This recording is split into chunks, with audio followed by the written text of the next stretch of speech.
내일 배움 캠프 유니티 트랙에서 게임 제작을 강의하고 있는 염예찬 튜터라고 합니다. 보통 커리큘럼이나 과제에 대한 설계를 진행을 하고요. 설계한 내용을 바탕으로 학생들이 어떻게 이해할 수 있는지 도와주는 역할을 진행을 합니다. 내일 배움 캠프 과정은 보통 문제 기반 학습을 중점으로 이루어져 있습니다. 강의만으로 끝나지 않고 학생들이 스스로 문제를 직면하고 해결해야 되는 내용을 갖게 되는 건데요.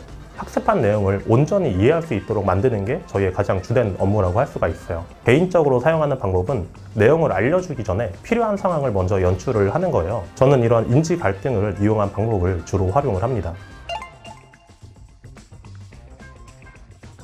기본적으로 가장 큰 주안점은 입문자들이 따라올 수 있도록 과정을 설계하는 거예요. 비전공자가 많기 때문에 어려운 내용들을 많이 전달하는 것보다 기초부터 차근차근 쌓을 수 있도록 준비를 하고 있습니다. 그렇다고 비전공자만 대상으로 해가지고 너무 쉽게만 하면 안 되기 때문에 저희는 수준별 학습을 또 진행을 하고 있어요. 이미 학습을 어느 정도 성취한 학생들에게는 좀 더 심한 내용을 전달을 해가지고 좀 더 도전할 수 있는 거리를 제공을 해주고 있고요. 그리고 내일배움 캠프에서 또 가장 큰 특징 중에 하나가 과제 중점적으로 많이 진행되고 있다는 점입니다.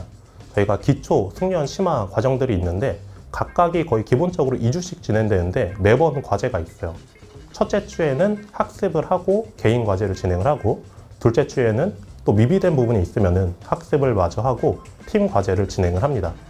그래서 매번 이제 과제가 있기 때문에 어떻게 하면은 내가 학습한 내용을 응용할 수 있을지 적용을 해야지만 과정을 따라올 수가 있어요. 아무래도 팀 과제가 있다 보니까 다른 팀원들이 하는 걸 보고 아, 저렇게 하면은 나도 이런 기능을 만들 수 있겠구나 라고 알 수가 있고요. 발표회를 진행을 하면서 다른 팀에서 어떻게 진행했는지를 보면서 아, 우리 팀에서는 생각지도 못한 저런 아이디어가 또 나올 수도 있겠구나, 이런 것들을 학습을 할 수가 있습니다.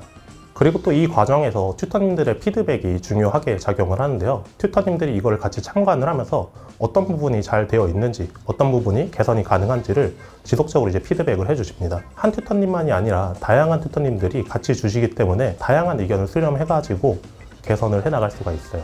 개인적으로 내일배움 캠프에서 가장 메리트 있게 느껴지는 부분은 최종 프로젝트입니다. 한 달 이상의 기간 동안 팀원들과 장기적인 프로젝트를 진행을 하는 건데요. 아무래도 짧은 기간 동안만 프로젝트를 하다 보면은 작은 단위의 기능만 계속해서 만들 수가 있어요. 하지만 충분한 기간이 확보가 되기 때문에 핵심 로직을 만들 수 있는 환경이 주어질 수가 있습니다. 신입이 꼭 알아야 되는 내용들이 있어요. 학습 과정에서 모두 습득을 할 수 있도록 단계별로 배치를 해서 진행을 합니다. 그리고 두 가지 포인트를 기준으로 추가적으로 내용을 구성을 하는데요. 우선은 신입이 실수하기 쉬운 것, 그 다음으로는 신입이 알면은 개발 향상성에 도움이 되는 것들을 추가로 구성을 합니다. 신입이 실수하기 쉬운 것 같은 경우는 동작을 하도록 만들었는데 실제로는 사용하지 못하는 경우가 꽤 있어요. 안정성이나 성능 면에서 좀 부족한 경우가 많은데 이런 경험들을 미리 제공을 해주고 왜 이렇게 제작하면 안 되는지를 스스로 이제 체화할 수 있도록 학습을 구성을 하고 있습니다. 그리고 실무에서 사용하는 실제 적용 사례를 기반으로 학습 내용을 구성을 하고 있는데요. 개발에서는 이제 배워야 되는 이론이 많기 때문에 학습만 하고 있다 보면은 그래서 이거를 어디에 써야 되는 건가? 라는 이제 의문점이 생길 수가 있어요. 그래서 실제로 현업에서는 어디에 적용하는지, 또 어떻게 적용될 수 있는지를 체득할 수 있도록 구성을 하고 있습니다. 그리고 협업할 수 있는 프로젝트의 구조를 만드는 것도 중요합니다. 개발이라는 거는 실제로 프로젝트에서 한 역할에 불과할 뿐이에요. 실제로는 기획자나 아트, 마케팅, 다양한 부서와의 협업이 이루어지거든요. 그래서 이런 팀들의 의견이 저희 프로젝트에 녹아낼 수 있도록 만들어줘야 돼요. 우선은 경쟁력 있는 기술에 집중할 수 있도록 안내하는 역할을 하고 있어요. 물론 전체적인 프로젝트 입장에서는 중요하겠지만 학습하는 입장에서 메리트 있는 기술을 학습할 수 있도록 가이드를 하는 역할을 하고 있습니다. 그리고 또 모의 면접과 이력서 피드백들을 진행을 하고 있는데요. 사실 같이 학생들과 공부를 하면서 가장 안타까운 부분 중에 하나가 자신의 생각을 잘 표현하지 못하는 경우가 꽤 있어요. 실제로 공부를 할 때도 잘했고 대화할 때도 프로젝트의 깊이가 꽤 있는 학생들이 많이 있거든요. 근데 나중에 보면은 취업을 못하고 있는 경우가 꽤 있었어요. 얘기를 해보니까 하는 건 잘하는데 그거를 얘기를 잘 못하는 거예요. 근데 사실상 면접에 가면 그게 가장 중요하거든요. 내가 알고 있는 거를 어떻게 표현하는가. 그래서 저희가 모의 면접을 통해 가지고 이런 부분들을 잡아서 자신의 생각을 명확하게 전달할 수 있도록 훈련을 진행을 합니다. 튜터님들이 또 대부분 현업에서 면접을 보는 포지션에 계시는 분들이에요.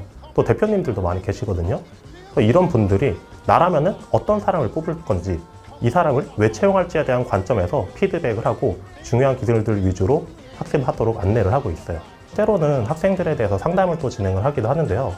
아무래도 비전공자분들이 많다 보니까 스스로 내가 잘하고 있는 게 맞는지, 이렇게 공부를 하면 되는지, 남들에 비해서 좀 부족한 게 아닌지 그런 걱정을 하는 부분들이 많아요.